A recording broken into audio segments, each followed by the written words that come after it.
This is how you use your Najell Original Volume 3 from day 1.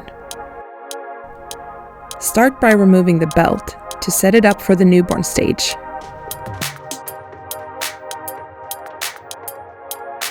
Connect the 2 turquoise zippers, then lock them by pressing the zipper puller.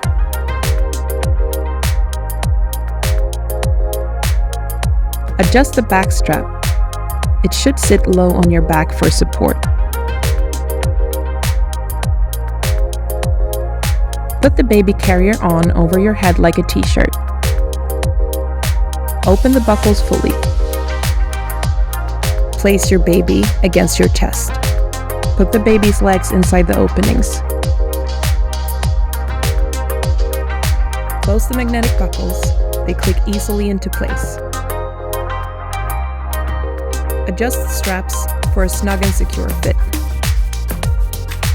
If you don't want the straps hanging loosely, you can fold them together using the turquoise elastic.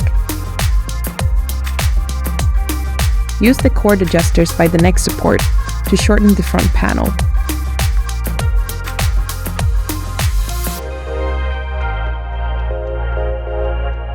Tilt your baby's legs into the M position. Make sure your baby's back forms a natural C shape. And check that your baby is close enough to kiss. That's it! You're all set for your next adventure together.